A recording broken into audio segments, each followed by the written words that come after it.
بسم اللہ الرحمن الرحیم۔ ظالم کو ظلم کرنے کی سزا۔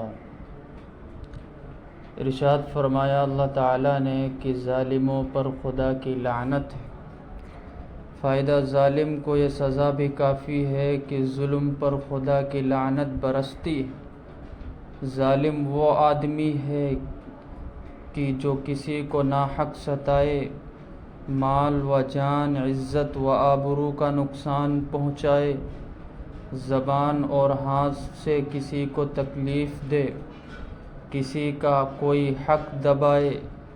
اس قسم کا ظلم اور حق جب تک معاف نہیں ہوتا کہ یا اس کو ادا کر دے یا حقدار سے معافی کرائے۔ دیکھو شہید کا رتبہ کتنا بڑا ہے کہ شہادت کی برکت سے اس کے سب گناہ معاف ہو جاتے ہیں، مگر لوگوں کے حقوق جو اس کے ذمہ ہیں وہ معاف نہیں ہوتے ہیں۔ حضور پر نور صلی اللہ علیہ وسلم فرماتے ہیں کہ میری امت میں قیامت کے روز سب سے بڑا محتاج وہ ہوگا کہ نماز، روزہ، حج، زکوٰۃ وغیرہ سب اچھے عمل کر لے، اچھے عمل کر کے آئے، مگر لوگوں کے حقوق بھی اس کے ذمے ہوں، تو اس کی نیکیاں کچھ ایک حقدار کو مل گئیں اور کچھ دوسرے کو مل گئیں، اور سب کے حقوق ادا ہونے سے پہلے اس کی وہ سب نیکیاں ختم ہو گئیں، تو ان حقداروں کے گناہ لے کر اس ظالم پر ڈال دیے جائیں گے اور اس کو دوزخ میں پھینک دیا جائے گا۔ اور مظلوم یعنی ستایا ہوا قیامت کے روز حساب کے وقت ظالم کا ہاتھ پکڑ کر کہے گا کہ آج خدا کے سامنے میرا اور تیرا انصاف ہے، بس خدا کے حکم سے مظلوم کو ظالم کی کل نیکیاں دی جائیں گی، اور ظالم ایسے مشکل وقت میں ہاتھ خالی رہ جائے گا اور اس کو دوزخ میں ڈال دیا جائے گا۔ اور حضور صلی اللہ علیہ وسلم فرماتے ہیں کہ جس کے ذمے کسی کے 3 پیسے ہوں گے، قیامت کے روز اس کو 3 پیسوں کے بدلے 700 مقبول نمازیں دینی پڑیں گی۔ اس لیے ہر مرد اور عورت کو چاہیے کہ کسی کا حق اپنے ذمے نہ رکھے، نہ کسی پر کوئی ظلم کرے۔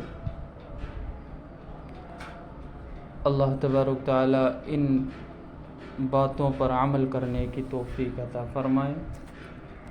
وآخر الدعوانا ان الحمد للہ رب العالمین۔ بسم اللہ الرحمن الرحیم۔ ظالم کو ظلم کرنے کی سزا۔ ارشاد فرمایا اللہ تعالیٰ نے کہ ظالموں پر خدا کی لعنت ہے۔